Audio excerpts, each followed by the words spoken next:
Danes je z nami gospa Marguerite Peeters, ki je doktorica političnih znanosti in direktorica Inštituta za dinamiko medkulturnega dialoga s sedežem v Bruslju, ki raziskuje ključne koncepte in operativne mehanizme globalizacije. V 90-ih letih 20. stoletja je poldrugo leto preživela v Ukrajini, spremljala osamosvajanje dežele in se tudi zaradi te izkušnje specializirala kot novinarka na področju dogajanja v Združenih narodih in v obdobju po hladni vojni. Torej, začeli bomo s predstavitvijo ključnih tematik, ki jih avtorica knjige Globalizacija zahodne kulturne revolucije obravnava v svojem delu, in pogovor bo sledil tudi čas za vaše vprašanja. So, dear guest, we are glad that you took time for this talk about your work and a book called The Globalization of the Western Cultural Revolution. So, I think we should start with the first question. And this is, in your book, you talk about the transition from the old paradigm to a new one, characterized by a new world language and the global cultural revolution. May I ask you to explain more about the characteristic of the transition and about what new world language are we talking about? That's right. Okay. Well, first of all, I greet you all very warmly, and I understand you had a choice to make between eating and listening to me. So, yes, thank you for being here. I'm very happy to meet the Slovenian youth. So this question, I'm happy to answer. Maybe I explain a little bit about how I came to do this work, and this will lead you to the answer to this question. In the 1990s, I was a journalist, and after having lived in Ukraine, I started attending the United Nations conferences that took place after the downfall of the Berlin Wall. So you are very young, you were not born then, but you have heard about this period in history. And I realized, attending the UN conferences, that there was a new language. And I will speak a new language in all areas, in the area of the environment, of human rights, of demography and population, women's issues. And they wanted, after the end of the Cold War, to build a new world vision. You know that when the United Nations was founded in 1945, after the Second World War, primarily to keep peace and security in the world, the UN also adopted the Universal Declaration of Human Rights. Have you heard about this? Universal Declaration of Human Rights? Yes, in 1948. If you read this document, you realize that the language which is used in that document conforms to what is universal. Universal means that every culture, whether you are Chinese, African, American, Slovenian, French, we all agree on what is the human being, yes? And this document uses words such as conscience and reason. It speaks about the family based on marriage between a man and a woman as the basic cell of society, right? The new language is actually presenting a new vision, a vision that is different from the one that was expressed in the Universal Declaration. The notions of marriage between a man and a woman, the notion of the family based on a marriage between a man and a woman, are under attack. Yeah? It is replaced by a new ethic. An ethic that is not open to transcendence. Transcendence, open to God's law. The new ethic is man-made. Yeah, it was constructed by man, and it doesn't speak about the notions of good and evil. Good and evil are the foundation of morality. Yeah, A moral act is a good act that is seeking to do what is good, and an evil act is an act that is seeking to do evil, right? But these notions of good and evil have disappeared, and they have been replaced by free choice. Yeah? So I can choose my sexual orientation. Yeah? Man and woman, the categories of man and woman are not something that belong to our nature, that is given by God, because God does not exist, so we can choose for ourselves our gender identity, right? So it's an entirely new world vision that was being built after the end of the Cold War. But I will stop here because I think there are many other questions. Thank you. Yeah? Maybe we can continue with the question: the radicalization of equality and the consequent feminization of men and destruction of the values of motherhood are also features of cultural revolution. What do you see as the intention behind these tendencies? Right. Okay, the radicalization of equality, yeah? There are two concepts of equality between man and woman, yeah? Man and woman are equal in dignity. They have the same equal dignity, right? But they are different, and they are complementary, right? Because the woman is made to be a mother, not only in the biological sense, but, she has this. It belongs to her nature to want to nurture life, to care for others, yeah? And man is different. The radicalization of equality comes from the radical feminist movement, what is called the second wave feminism, as of the 1960s, and women were looking for equal power. What does that mean? Equal power with men, yeah? And in fact, the founder of an organization that is extremely powerful in all countries, I'm sure in Slovenia too, called the International Planned Parenthood Federation. Her name was Margaret Sanger, and this woman, she wanted, in her own expression, listen to this now, she wanted to free women from the slavery of reproduction. There's somebody smiling here. So, considering motherhood as a slavery. And in fact, it very much belongs to the philosophy of second wave feminism to consider motherhood as a negative stereotype, a negative, as a social construct. Do you understand this? You understand what this means? It's not, motherhood is, in other words, motherhood is not something that belongs to the nature of the woman, but it is a social construct. So it's something that society, an idea that society would have put in our minds, but that does not exist in reality. So they view motherhood and also the spousal identity, so the woman as a bride and the husband, bridegroom, the complementarity between the sexes, they view this as a negative stereotype that would discriminate against women, against homosexuals, because it would prevent them from acceding to the same equal power as men. So the objective is power, and it is not love and complementarity.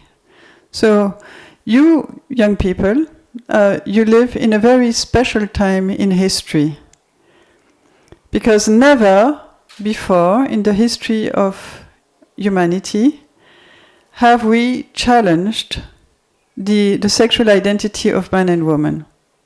It's only now, in the 21st century, that we are in this combat. It's really a combat, yeah? Because if they're no longer man and woman, then what happens? It's the end of humanity, right? And that's why we speak about post-humanism. And there is actually a homosexual activist, an American, who wrote a book called No Future, right? So how would you comment the argument that even the homosexual couples should be able to adopt child because it's more important that children have parents, and in addition, even some marriages between man and woman sometimes doesn't provide a healthy environment to the child.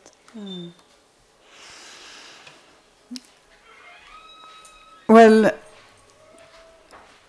you know, the life and education of children is something sacred. It's something that we must take very seriously, and it belongs to the nature of the human being to be man and woman. This distinction has always existed. It cannot be done away with. Yeah, it's part of every society. And the children need to have this maternal figure, which a man cannot play, and the paternal figure, which a woman cannot play, right? Because there is a complementarity between man and woman. The woman loves the child in a motherly way, the father loves the child in a fatherly way, which is different. It's not the same. And the child, for a healthy development of the child, needs both. It cannot just it would be very disturbing, and I think there are already psychological studies done of children who have been educated by same-sex parents and who do have problems. Yeah. Thank you. So we move on to another question. What techniques and strategies of social transformation are used to achieve the globalizing aims of the cultural revolutions? What power have slogans, if there are any? Mm-hmm. Well, the characteristic of this global cultural revolution is that it uses soft power. Have you heard about soft power? Do you know what soft power is? There's hard power and soft power, yeah? Soft power is the power to convince. It doesn't use hard ways such as, war or imposition from, as you have experienced in Slovenia under the communist times, yeah? The soft power is the power to convince through new words, attractive words, like this gender language, because it's not only the gender term, there's a whole new gender language. And this gender language is new. It was fabricated. It dates back to the 1950s, and so it's the way to produce this new global culture is through education. That's why you have to be very careful, yeah, with education.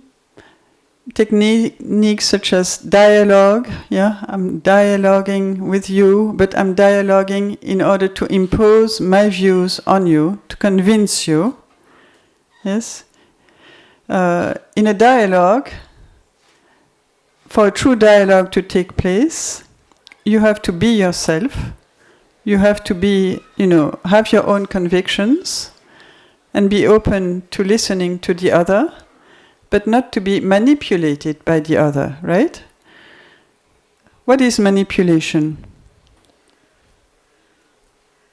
What is manipulation? Manipulation is when I want you to adopt my views and violating your freedom as a person, yeah?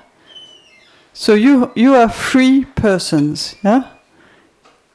You're free persons, and you should not be manipulated by the global culture, which is imposed on you through so many different channels.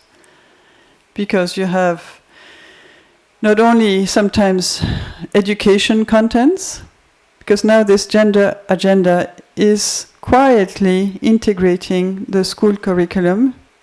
I think even in Slovenia, I don't know, maybe not in private schools, but in public schools, I think. And this is a global phenomenon. It takes place everywhere. Yeah? I forgot what I was going to say.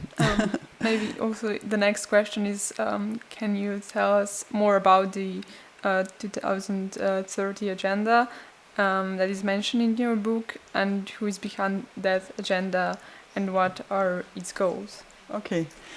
So the Agenda 2030, I don't know if you have heard of it, the Sustainable Development Goals. Have you heard of it? Yeah? Anyway, this is, it's the agenda of international cooperation between 2015 and 2030, right? So this agenda incorporates all the language and the goals of the conferences that I spoke to you about and that took place in the 1990s, and that that has all this new language. In the Sustainable Development Goals, you have the two concepts that I spoke to you about, the gender agenda. It's one of the 17 Sustainable Development Goals. Goal number 5, it's gender equality. But this gender equality is also present in all the other goals. And then you have a goal on health, which integrates reproductive health, sexual and reproductive health, which is the agenda of the Cairo conference. And it basically wants to provide a universal access to the whole range of contraceptive methods, of safe, so-called safe abortion, and so on. So you see that the Sustainable Development Goals and Agenda 2030 just consolidate the agenda of the conferences of the 1990s, which globalized or transformed into global norms the objectives of the Western sexual and feminist revolution. Yes, thank you. And as a Catholic school, we would like to know how religions, including Christianity, are involved in these processes. Okay, I was going to say, the global agenda, the agenda of these conferences of the 1990s, is truly a global agenda. So it seeks to be implemented in all countries, but not only by the governments, but by the schools, by the universities, by the women's movements, by the NGOs, by business. Now business enterprises, they integrate the gender perspective also. And the last bastion of resistance to this global agenda were cultures and religions. Yeah? But the United Nations has sought, since the year 2004, to partner with religions. In chapter 6 of my book, I explained this. Yeah? There was a change of strategy because at the global conferences, the Muslims and the Catholic Church and the Christians were resisting, they were fighting the agenda. Yeah? They did not want to have this universal right to abortion, for example. Yeah, so there was a coalition of, in particular, the Christians and the Muslims, against this agenda. But there was a shift in the strategy of the United Nations, which is seeking to have a partnership with religions. And this is a dangerous strategy because it seeks to change our identity, our Catholic identity. And well, it's a great challenge because we cannot accept an agenda which goes against our religion and against also what anybody can recognize in his conscience as true. Thank you. And we also talked about human rights before. So in your book is also mentioned the rights revolution. How is this what is this revolution about, and can rights actually be revolutionized? Mm-hmm. Yes, well, I spoke to you about the Universal Declaration of Human Rights that was adopted in 1948. And this Universal Declaration is truly universal in the sense that it just names realities that every human being can recognize as good and true. Yeah? And the agents of the sexual revolution in the 60s, 70s have used human rights to promote their agenda. Yeah, they spoke to a right to contraception, a right to abortion, a right to free love. Yeah, so it was in the name of human rights that they advocated their agendas. And in the 1990s, there was this reproductive rights. So it's in the name of women's rights that they are claiming that access to abortion or to the choice of your sexual identity is a universal right. But there's a conflict between universal rights and this new rights agenda. So these new rights are not universal. Thank you. And for conclusion, we would like to know, how do you see the future in the light of your own experience and current developments in society? What do we need to pay particularly attention to? And do you have any advice for young people if we consider that these topics are already included in schools program? Many questions, huh? Yes, advice to young people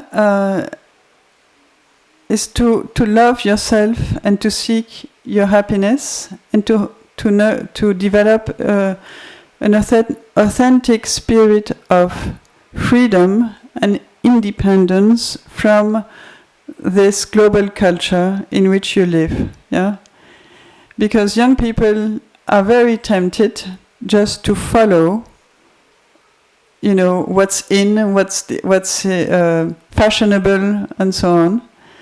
But as you have to realize that this global agenda is not leading you to happiness, and you have to want your happiness. And what is the happiness? Where does happiness come from? Yeah, happiness comes from true love. Yeah, and true love is sincere. It is, you're not playing in your relationships. You want to be genuine, to really engage, commit yourself. Because when you're young, you don't realize that if you play your life, later on you will be very unhappy because you haven't committed yourself to a lasting relationship. Yeah. So the advice to young people is to be strong, to keep your faith, because your faith is connected to your happiness. And what were the other questions? Yes, what do we need to pay particularly attention to, maybe? Well, particular attention to, as I was saying yesterday in my book presentation, I think in Slovenia you are not yet there, but you are coming to the point where this, gender agenda is really going to integrate the education system. And there is a paradigm of the UN called comprehensive sexuality education. They want to use your generation, you, the young people, and the children also. They want to use you to produce a new global society, because it's not going to be different here and elsewhere in the world. It's a global society of sexually fluid individuals. Yeah. So you are targets of instrumentalization. Yeah. They want to use you to reach this global society. So you have to say no. We are not going to be instrumentalized.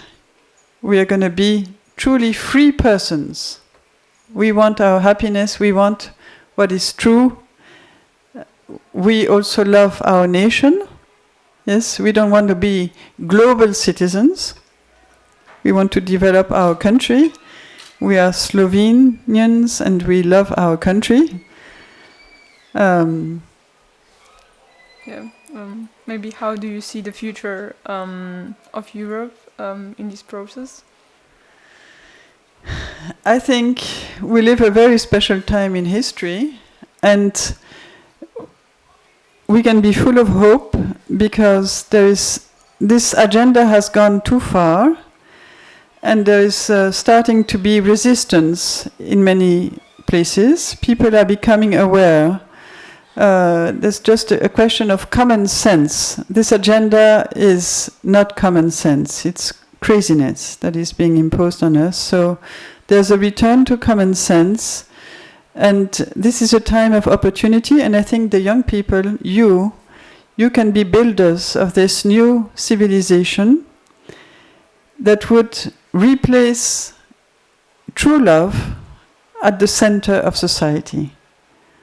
Not this fake love, because actually they don't even speak of love anymore. They speak of choice, and but you want to be happy, and so you have a great responsibility as the builders of this new civilization. So thank you very much for this conversation and all the answers and explanations. So dear audience, now is your turn to set question for our guest.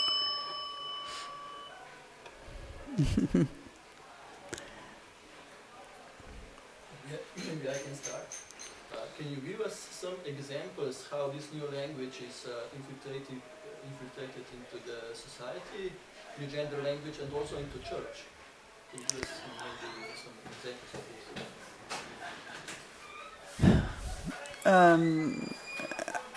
Well, I don't know this. I don't speak Slovenian, and I don't know the situation in Slovenia. But I think examples. Gender. You speak about gender here, right?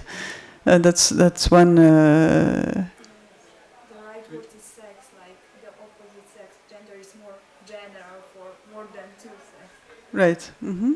Yes. There's a whole.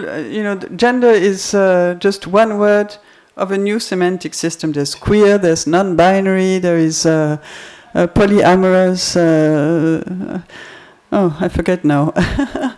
But there are many, many words connected to this semantic system, yeah. The whole, sustainable development goes, I suppose you speak about sustainability here in Slovenia, right?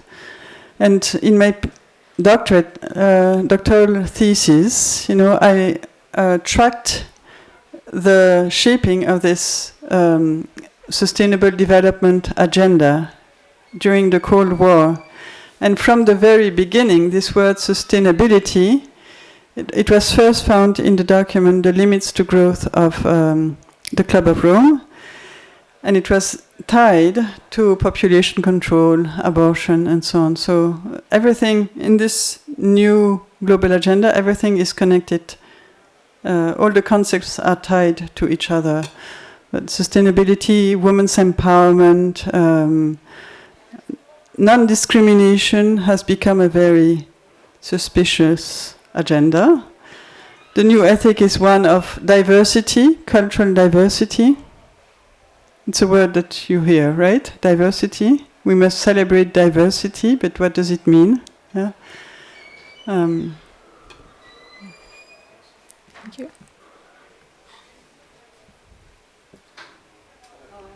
You talk mostly about cultural revolution in the fields of, as you said, family, gender, and Right. culture. What do you think are other aspects, other areas that this revolution is, Right. you know, Affecting. Yeah. Right. Well, I can think of the political dimension. Yeah. Political revolution. We spoke about the rights revolution. There's a political revolution because we really have a new politics of partnerships.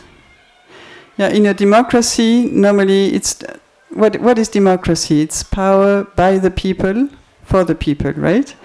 And so there's a system of representation that represents the will of the people in a democracy. Yeah. But now we have a new politics of partnerships because this global agenda gets implemented through partnerships. Partnerships with NGOs, partnerships with the education system. And this is how this global agenda is spreading quietly, and it bypasses democratic control. This is why it's so hard to stop this revolution, because it's not advancing.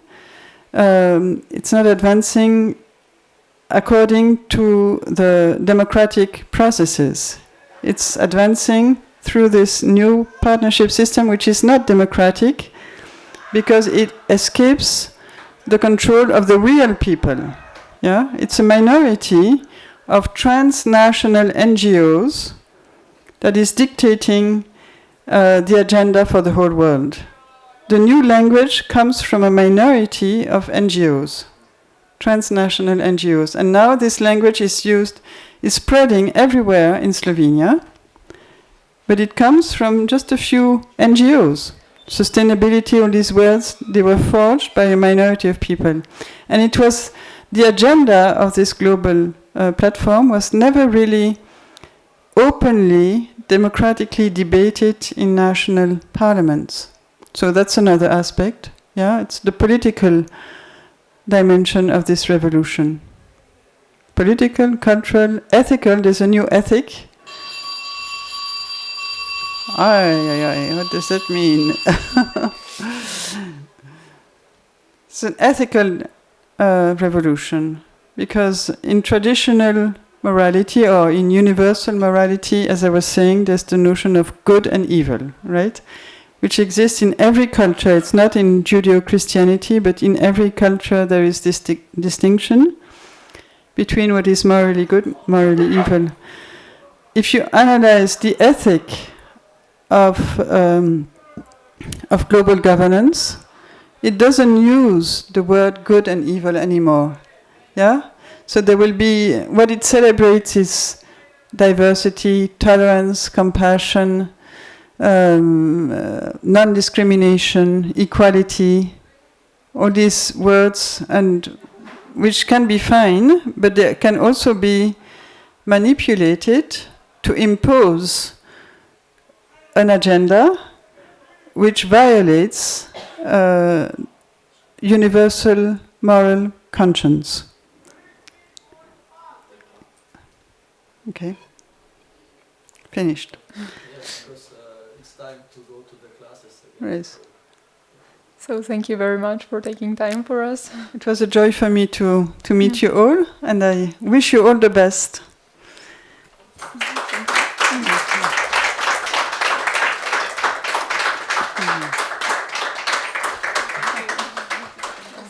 Thank you. I think we learned a lot, so thank you. I'm very happy to have been with you, and I love young people, so